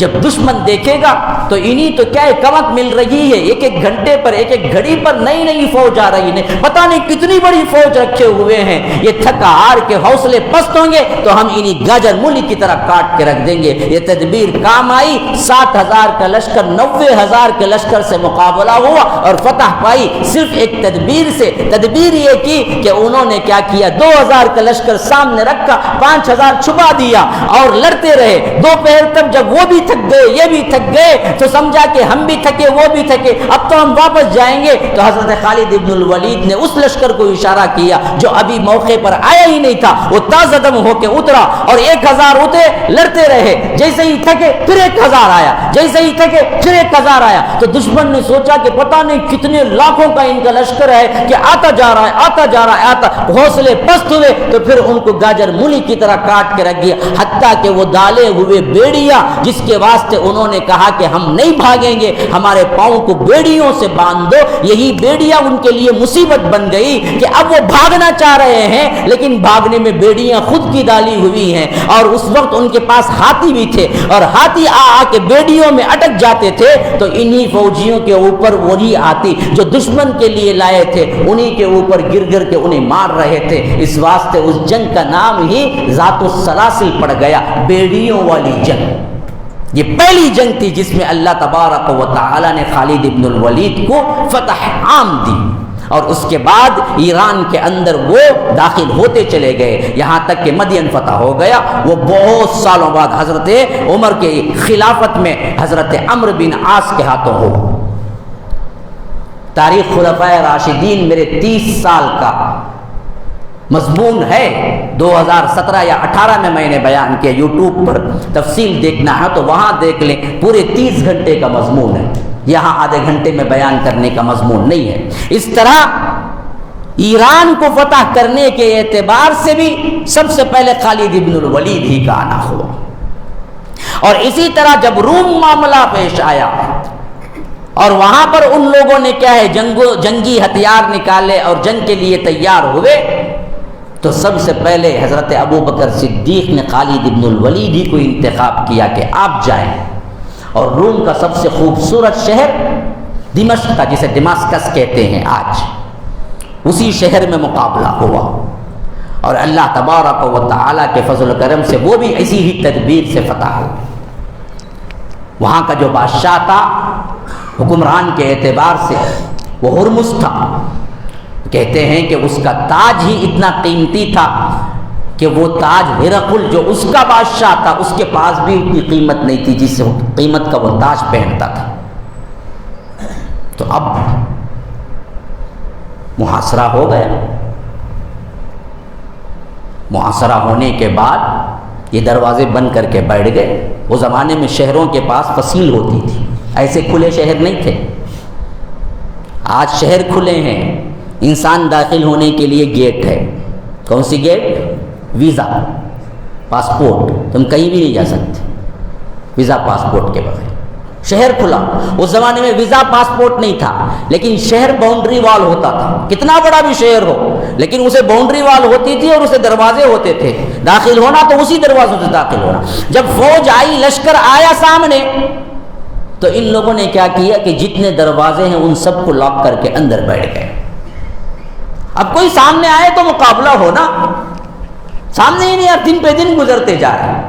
خالد ابن الولید نے دیکھا کہ اب تو کیا ہے، دن گزرتے جا رہے ہیں، ٹائم ہی ویسٹ ہو رہا ہے. ایک مرتبہ بہادری کے ساتھ جیسے ہی دروازہ کھلا، کوئی سپاہی باہر نکلا، وہ جا کے خود اکیلے رو کے کہا کہ سنو میری ایک بات، میں خالد ابن الولید ہوں. سنتری جو تھے، سپاہی جو تھے، دنگ ہو کے رہ گئے.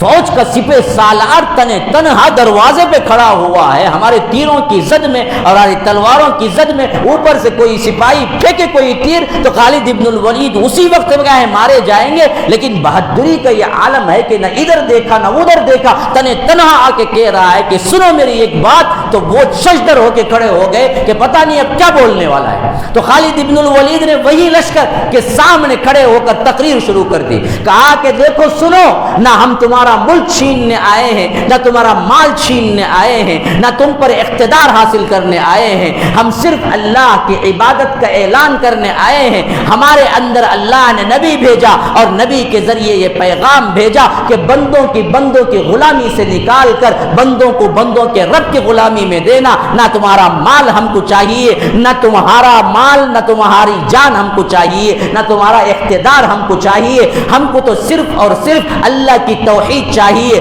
مان لو تو یاد رکھو ہم ایسے ہی واپس پلٹ جاتے ہیں، نہ مانو تو ہم تم سینکڑوں سال دروازہ بند کر کے رکھ لو، لیکن ایک نہ ایک دن ہم فتح کر کے ہی چھوڑیں گے، کیونکہ میرے رسول نے گواہی دی ہے کہ یہ شہر سب فتح ہوں گے. تو یاد رکھو یہ میری بات نہیں، میرے رسول کی بات ہے، جن کی زبان سے کوئی کلمہ جھوٹ نہیں نکلتا. تو یاد رکھو تم صدیاں دروازے بند کر کے بیٹھ جاؤ، تم ہم سے بچ نہیں سکتے. اگر بچنا ہے تو ایک ہی آپشن ہے، یا تو اطاعت قبول کر لو یا تو اسلام لاؤ. تو یہ پیغام ڈائریکٹ جا کے ہرمز کے پاس پہنچا. تو وہ اپنا راہب تھا، تو سب سے بڑا پیشوا ہوتا تھا بادشاہوں کے پاس. اس سے پوچھا کہ آپ کیا کہتے ہیں؟ تو اس نے کہا کہ یہ تو نبوی کلام محسوس ہوتا ہے، آپ ایسا کیجئے کہ انڈر میں آ جائیے، ورنہ تو آپ کیا ہیں خسارہ اٹھائیں گے. تو ہرمز کیا کرتا ہے؟ صرف یہ ایک بات پہ خود آ کے صلح کرتا ہے خالد ابن الولید کے پاس اور سرنڈر ہوتا ہے. تو ہرمز کو باندھ کے پھر اس کے تاج کو بھی لے کے صدیق اکبر کے خلافت میں حضرت خالد ابن الولید بھیجتے ہیں کہ یہ مال غنیمت اور یہ آیا ہے قیدی بن کے. تو صدیق اکبر کہتے ہیں کہ تم نے جو اکیلے کارنامہ انجام دیا، اس کا انعام تو یہ ہے کہ ہرمز کا جو تاج ہے وہ تمہارا ہے، تم یہ رکھو اپنے پاس. کہتے ہیں کہ پھر اس کی قیمت 1,00,000 درہم سونے کے سکے پر حضرت خالد ابن الولید نے اس کو بیچا. ہاں یہ اسلام ہے، یہ اسلام ہے. کہاں سو گئے ہم، کہاں برباد ہو گئے ہم. اس طرح آغاز ہوا جنگوں کا دونوں طرفہ، اور یہ جنگیں آگے چل کر فتوحات میں تبدیل ہوئی. تو قیصر بھی گیا، کسرا بھی گیا، سب ختم ہو گئے، اسلام باقی رہا. اور ادھر خالد ابن الولید کی شان یوں آگے بڑھی کہ لوگوں کے اندر ایک عام خیال پیدا ہو گیا کہ جس لشکر میں خالد ہو وہ لشکر شکست کھا ہی نہیں سکتا. صدیق اکبر کی وفات ہوئی، حضرت عمر خلیفہ بنے. بڑے زیرک تھے، بڑے دور اندیش تھے، مسلمانوں کو دیکھ رہے تھے. یہاں عقیدے کی بات آ گئی تھی کہ مسلمانوں کے اندر ایک طرح کا عقیدہ بنتا جا رہا تھا کہ جس لشکر میں خالد ہو اس لشکر میں شکست ہو ہی نہیں سکتی، اور اللہ فتح اور شکست کا مالک ہے. اس عقیدے میں کمزوری آ رہی تھی. تو انہوں نے کیا کیا، اچانک ایک لیٹر دے کے بھیجا کہ آپ جا کے سنا دیں. ساتھ میں ابو عبیدہ ابن الجراح کو بھیجا جو امین هذه الامہ کہلاتے تھے، پورے امت کے امین جن کا لقب تھا. بھیجا کہ آپ جائیے خالد کے لشکر میں پڑھ کے سنائیے. لشکر تیار کھڑا ہے فوج کے لیے، جنگ کے لیے تیار کھڑا ہوا ہے، ابھی مقابلہ ہونے والا ہے. چند گھوڑے سرپٹ دوڑاتے ہوئے آ کے رکتے ہیں۔ خالد ابن الولید پوچھتے ہیں کون؟ جواب ملتا ہے ابو عبیدہ اور ان کے ساتھ ساتھی۔ خالد ابن الولید پوچھتے ہیں کیوں آئے؟ کہتے ہیں کہ آپ کو معزول کرنے کے لیے، آپ کو سرداری سے اتارنے کے لیے۔ کہتے ہیں کہ خطا کیا ہوئی؟ کہتے ہیں کہ ہمیں نہیں معلوم، بس حضرت عمر کا حکم ہے کہ آپ کو اتار دیا جائے۔ کہتے ہیں کہ اچھی بات ہے۔ خالد نے سنا، اطاعت کر لی۔ یہ تھی اطاعت، یہ تھی امیر کی فرما برداری، یہ تھی حکم کا ماننا۔ جب تک یہ رہا ہمارے اندر، ہم سر بلند رہے۔ جب تک ہم خود مختار بنے کہ ہماری چلنا، ہر کہتا ہے کہ میری مسجد کی کمیٹی میں 4 ممبر، چاروں چاہتے ہیں کہ ان کی چلے۔ فساد کا اڈا بنیں گے تو کیا بنیں گے؟ ایک ایک حکم پر ہزاروں لشکر تیار ہیں کہ خالد اگر کہہ دیتے کہ میں نہیں مانتا تو اسی وقت لڑائی جم جاتی، لیکن خالد ابن الولید کہتے ہیں کہ مجھے نہیں پتا کہ کس واسطے مجھے معزول کیا گیا ہے، لیکن حضرت عمر کا حکم آیا ہے تو میں سر تسلیم خم کرتا ہوں، مجھے سوال بھی پوچھنے کی ضرورت نہیں۔ پورے لشکر میں آ کے کھڑے کرتے ہیں حضرت ابو عبیدہ، خط نکالتے ہیں، پڑھ کے سناتے ہیں، امیر المومنین حضرت عمر ابن الخطاب کی طرف سے تم سب کے نام میں حکم دیتا ہوں کہ خالد ابن الولید کو سرداری سے اتار دیا جائے اور اس مقام پر ابو عبیدہ ابن الجراح کو رکھ دیا جائے، اور آج کے بعد سے تمہارے امیر ابو عبیدہ ابن الجراح ہوں گے اور خالد ابن الولید ایک عام سپاہی ہوں گے بس۔ تو خالد ابن الولید کہتے ہیں کہ میں نے سنا اور اطاعت کی۔ عرب دستور کے اعتبار سے یہ حکم کو سناتے وقت امامہ جو ہوتا ہے، جو شان کی علامت ہوتا تھا، وہ امامہ اتار کے کیا کرتے ہیں، کھندے پہ ڈال دیتے ہیں۔ تو حضرت ابو عبیدہ چڑھے اور حضرت خالد ابن الولید کا امامہ اتارا، اٹھا کے کھندے پہ ڈال دیا، جو اس بات کی علامت ہوتا ہے کہ اس کے بعد آپ سردار نہیں ہیں، آپ ایک عام سپاہی ہیں۔ خالد ابن الولید اپنے گھوڑے سے نیچے اتر کے اپنا سر دیتے ہیں، ابو عبیدہ امامہ اتارتے ہیں، اتار کے کھندے پہ ڈالتے ہیں، وہاں سے اتر کے نیچے آتے ہیں اور کہتے ہیں کہ پہلی فرصت میں آپ جائیے، حضرت عمر سے ملاقات کیجئے، اور سیدھے گھوڑے پہ سوار ہوتے ہیں، لشکر کو چھوڑتے ہیں اور سیدھے سرپٹ دوڑاتے ہیں، مدینہ پہنچتے ہیں۔ حضرت عمر سے ملاقات ہوتی ہے، رنجیدہ لہجہ ہے، دل افسدہ ہے۔ حضرت خالد ابن الولید کہتے ہیں کیا آپ مجھ سے ناراض ہیں؟ کیا آپ مجھ پر زیادتی نہیں کیے؟ تو کہتے ہیں کہ عمر، حضرت عمر قربان جائیے کیا دور اندیش تھے۔ کہتے ہیں کہ خالد یاد رکھو تمہارے سے نہ غصہ ہے نہ میں تم سے ناراض ہوں، اللہ کی قسم وہی محبت ہے، وہی عزت ہے ہم دونوں میں۔ مسئلہ یہ تھا کہ میں دیکھ رہا تھا کہ مسلم امت کے اندر، فوج کے لوگوں کے اندر یہ خیال بڑھتا جا رہا تھا کہ خالد کی وجہ سے فتح ہوتی ہے، اللہ کی وجہ سے نہیں۔ اللہ فتح دینے والا ہے، اللہ شکست دینے والا ہے۔ اس عقیدے کے بجائے لوگ یہ کہنے لگے تھے کہ خالد جس لشکر میں ہو وہ فتح ہوگا۔ تو میں نے دیکھا کہ عقیدے کے اندر کمزوری آ رہی ہے، تو میں نے مناسب سمجھا کہ تمہیں وہاں سے اتار دو تاکہ لوگوں کے اندر یہ خیال نہ جگہ پائے کہ خالد کی وجہ سے فتح ہوتی ہے، بلکہ اللہ جب جس کو چاہتا ہے فتح دیتا ہے۔ تو جب یہ بات کہتے ہیں تو خالد ابن الولید رو پڑتے ہیں اور کہتے ہیں کہ امیر المومنین، میرا جو غصہ تھا وہ صرف یہی تھا کہ آپ مجھے کہے بغیر ابو عبیدہ کو کیوں بھیجے، لیکن جب آپ نے یہ سوچ کر کہ یہاں پر عقیدے کا معاملہ ہے اور میرے ساتھ آپ خوش ہیں، ناراضگی کوئی نہیں ہے، تو میں بھی آپ سے ناراض نہیں ہوں۔ اور دوسری بات، ایک بات یہ بھی ہے کہ کیا آپ مجھے خائن سمجھتے ہیں؟ میں فوج کا مال کیا اٹھا لیا ہوں؟ کہتے ہیں کہ نہیں، لیکن تم بڑے بڑے عطیے لوگوں کو دیتے ہو، یہ عطیے کہاں سے آتے ہیں؟ خالد ابن الولید کہتے ہیں کہ میرا ذاتی مال ہے جو میں خرچ کرتا ہوں، اگر آپ کو میرے مال میں سے 60,000 درہم میرا کمایا ہوا ہوگا، اس کے بعد جتنا چاہے اگر آپ لینا چاہیں لے لیں۔ تو حضرت عمر کہتے ہیں کہ اچھی بات ہے، میں کاؤنٹنگ کروں گا، اور کاؤنٹ کرتے ہیں تو 60,000 دینار کے اوپر 20,000 دینار آتے ہیں۔ کہتے ہیں کہ 60 تمہارا ہے، 20 بیت المال کا ہے، 20,000 دینار بیت المال کو بھیجتے ہیں۔ اور حضرت خالد ابن الولید کہتے ہیں کہ آپ نے انصاف کیا، دونوں ہنسی خوشی اپنے اپنے گھروں کو نکلتے۔ یہ عدل ہوتا ہے، یہ عدل، کسی کے دل میں کوئی براسی نہیں آتی، عدل عدل ہوتا ہے۔ یہ سب چیزیں ہم بھول گئے۔ پھر اس کے بعد جنگوں میں شرکت، خالد ابن الولید بہت کم کرتے ہیں، یہاں تک کہ بیمار پڑ جاتے ہیں۔ حضرت عمر ہی کا دور خلافت ہوتا ہے، 22 ہجری مدینے کے اندر بیمار پڑے ہوئے ہوتے ہیں۔ تقریباً عمر زیادہ نہیں پائی، 50 سے 55 سال کی عمر ہے بس، اور اس میں بھی نکال لیجئے تقریباً 20 سال کی عمر جس میں انہوں نے اسلام قبول نہیں کیا تھا، اور اس کے بعد مدینے کی عمر بھی نکال لیجئے 6 سال، یوں سمجھو کہ پورے اسلام کی عمر 14 سے 15 سال کی عمر ہے جس میں انہوں نے لگایا۔ لیکن یہ 14-15 سال کی عمر میں جو کارنامے انجام دیے، قیامت تک خالد ابن الولید کا نام روشن ہوگا، ذکر ہوتا رہے گا۔ تو یاد رکھو، اصل زندگی کا لمبا ہونا برکت نہیں ہے، اصل برکت تو یہ ہے کہ تمہارے کم زندگی کے اندر تم نے کام کیا کیا، یہ دیکھا جائے گا اصل میں۔ آج ہمارے نوجوان کہاں پڑے ہوئے ہیں؟ آج ہماری زندگیاں کیسے بیت رہی ہیں؟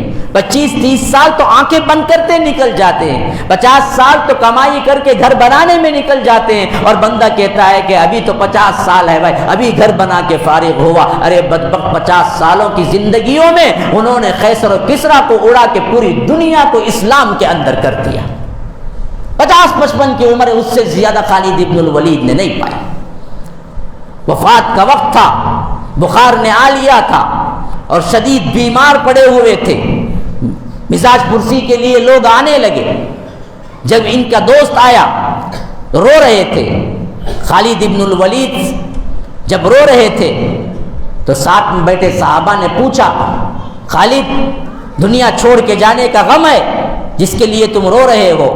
کہا کہ نہیں، اللہ کی قسم مجھے اس سے کوئی لینا دینا نہیں دنیا سے، لیکن اصل رونا تو مجھے اس پہ آ رہا ہے کہ میں نے پوری زندگی جنگوں میں لگا دی، اور میرے جسم کا کوئی حصہ ایسا نہیں ہے جہاں پر کوئی نیزہ نہ کوئی تیر نہ لگا ہو، لیکن آج میں بالکل بیماروں کی طرح اپنے گھر میں پڑا ہوا بالکل بستر کی موت مر رہا ہوں۔ اللہ نے مجھے شہادت کیوں نہیں دی، اس واسطے رو رہا۔ رونا تو اس پہ ہے، مجھے شہادت کیوں نہیں آئی، اس پہ رونا ہے۔ آج ہمیں کوئی فکر ہے ایسی؟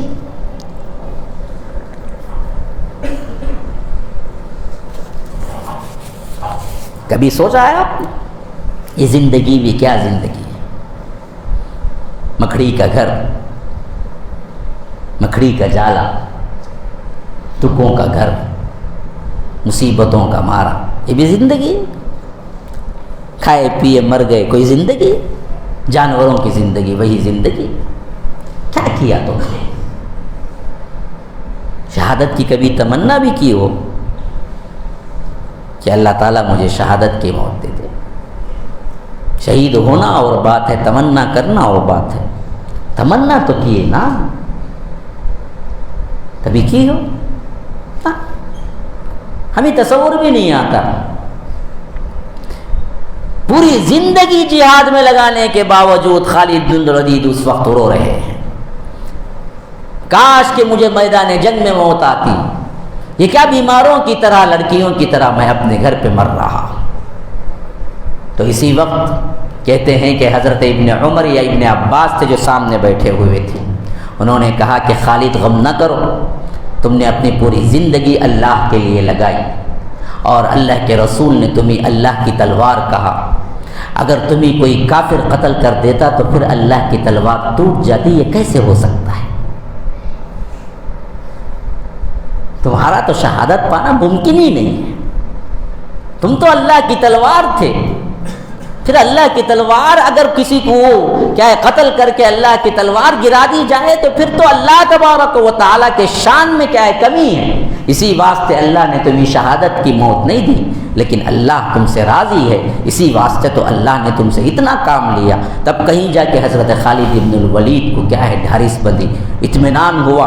پھر اس کے بعد تھوڑی دیر کے بعد اعلان ہوا کہ خالد بن الولید کی موت ہو گئی۔ کوہرام مچ گیا مدینے کے اندر، جو سنتا پریشانی کے عالم میں آتا۔ بنو مخزوم کی عورتوں نے اتنا رویا، اتنا رویا، حضرت عمر کہتے ہیں کہ اس سے زیادہ کوئی رونے والا سانحہ نہیں آیا ان کی زندگی میں جتنا سیدنا خالد ابن الولید کی موت پہ آیا، جنازہ تیار ہوا تو پھر خود حضرت عمر آگے بڑھے اور نماز جنازہ خود حضرت عمر نے پڑھائی۔ پڑھانے کے بعد جب پلٹ کے جا رہے تھے اور ان کے گھروں سے اور اس خاندان کی عورتوں سے رونے کی آواز آ رہی تھی تو حضرت عمر کے زبان سے بھی آنسو سے بھی آنکھوں سے آنسو بہتے رہے اور زبان سے یہ الفاظ جاری ہو گئے، کاش کہ اس کے بعد کوئی ماں ایسی بھی ہو جو خالد جیسا بچہ پیدا کرے، لیکن اس کے بعد خالد جیسا بچہ پیدا کرنے سے مائیں عاجز ہیں۔ هذا وبالله التوفيق صلى الله وسلم على نبينا محمد أسأل الله لي ولكم ولسائر المسلمين من كل ذنب فاستغفروه إنه هو الغفور الرحيم۔